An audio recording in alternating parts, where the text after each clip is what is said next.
Hey everyone, आज की इस वीडियो में हम बात करेंगे डीएनए फिंगरप्रिंटिंग के बारे में। डीएनए फिंगरप्रिंटिंग तो आपने कहीं ना कहीं सुना ही होगा, क्योंकि आजकल हमें पता है कि जितने भी बड़े बड़े जो क्राइम्स होते हैं, जैसे मर्डर हो गया, रेप हो गया, तो यहाँ पर डीएनए जो फिंगरप्रिंटिंग की जो टेक्निक है वो काफ़ी ज़्यादा यूज़ की जाती है। अब जैसे हम मान लेते हैं, लेट सपोज ये टेक्निक सबसे ज़्यादा यूज़ कहाँ पर होगी। जैसे मान लेते हैं कि मर्डर हुआ है यहाँ पर और 3 सस्पेक्ट है और तीनों पे हमको शक है, ठीक है। अब वो बोल रहा है कि भाई मैंने नहीं किया मर्डर, ये बोल रहा है मैंने नहीं किया, तो ठीक है, कोई मत बोलो। हम उस दौरान वहाँ पर डीएनए टेस्टिंग करना स्टार्ट करेंगे। हम तीनों के सैंपल ले लेंगे, ठीक है। अब उसके बाद ये होगा कि उनके जो सैंपल है वो लेबोरेटरी में जाएंगे और वहाँ पर डीएनए फिंगरप्रिंटिंग टेक्निक यूज़ होगी, ठीक है।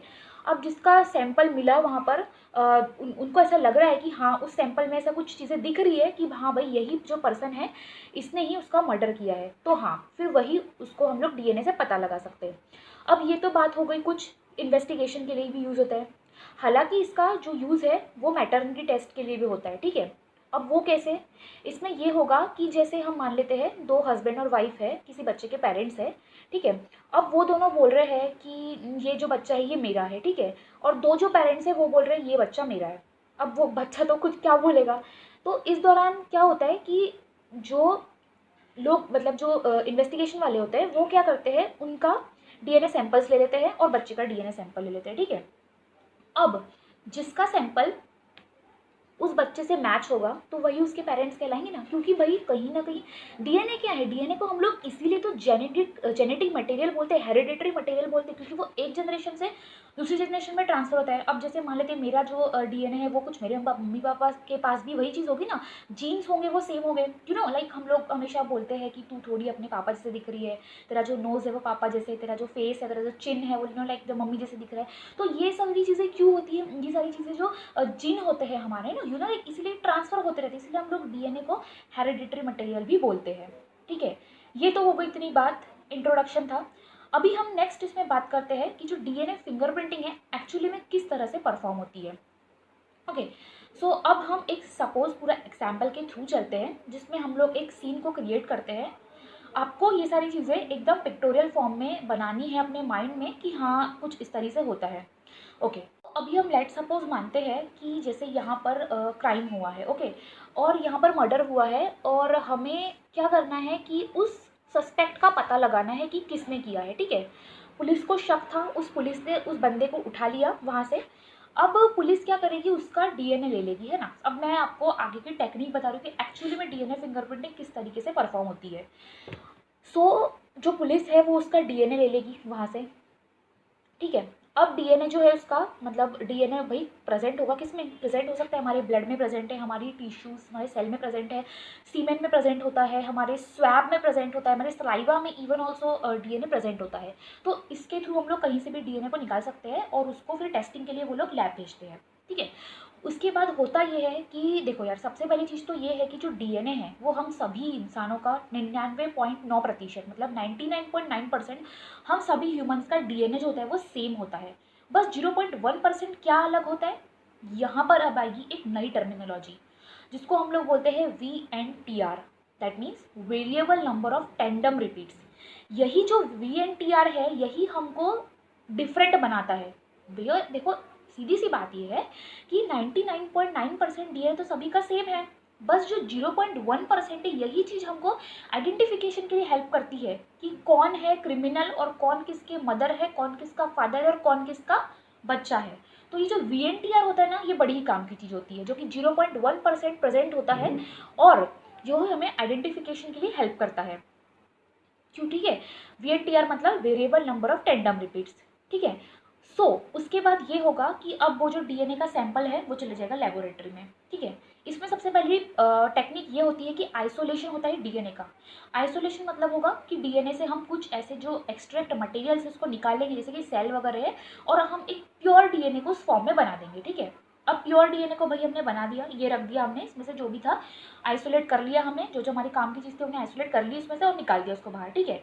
अब एक हमारे पास एक रफ डीएनए लाइक हो गया है यहाँ पर, है ना।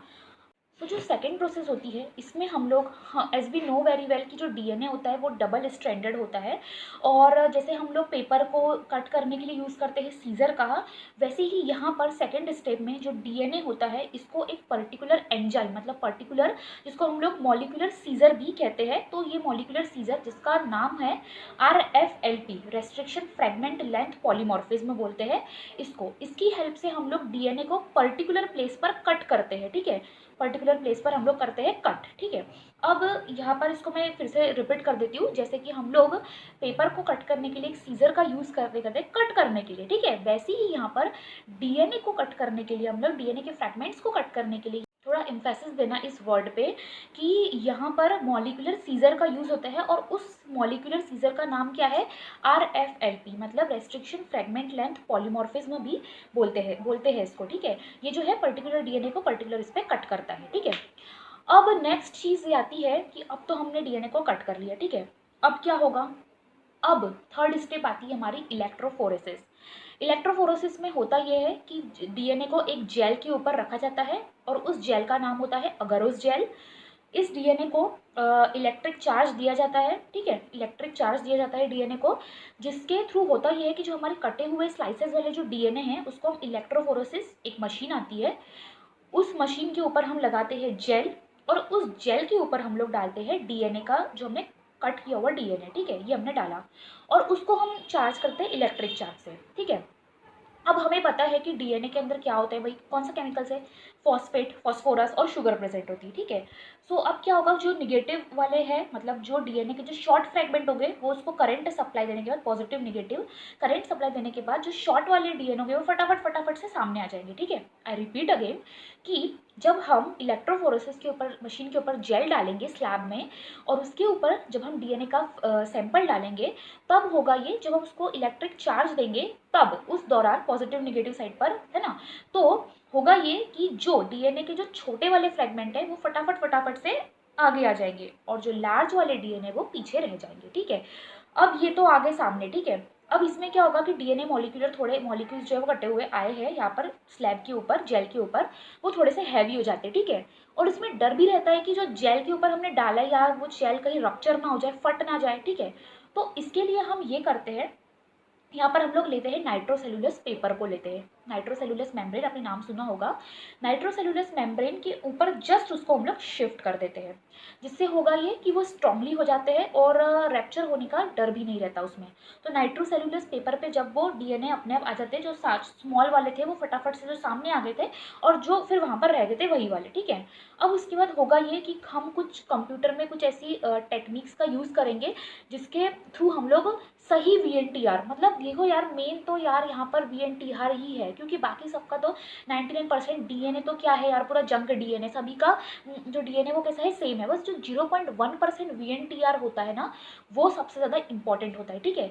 अब यहाँ पर कुछ हम लोग टेक्निक यूज़ करके यहाँ पर एक हम लोग क्या करेंगे, फ्लैश गिराएंगे ना, फ्लैश, जो कि मतलब लाइक एक जो सीन होगा वहाँ पर, है ना, नाइट्रोसेलुलस के बाद उसमें हम लोग कुछ ऐसी टेक्निक्स का यूज़ करेंगे जिसमें उसका जो मेन फोकस होगा, है ना, जिस प्रोसेस को हम लोग बोलते हैं ऑटो रेडियोग्राफी बोलते हैं ना, ऑटो रेडियोग्राफी में वो चीज़ फिर दिखेगी, मतलब वो एकदम स्क्रीन के थ्रू होगी वो चीज़ सामने, तो जिसमें हमको एक पर्टिकुलर वीएनटीआर पता चलेगा कि हाँ भाई इस बंदे का ये वीएनटीआर है, और उसको फिर हम लोग मैच करेंगे कि क्या वो चीज़ें उस जो हमारी विक्टिम है उससे क्या मिल रहे हैं वो।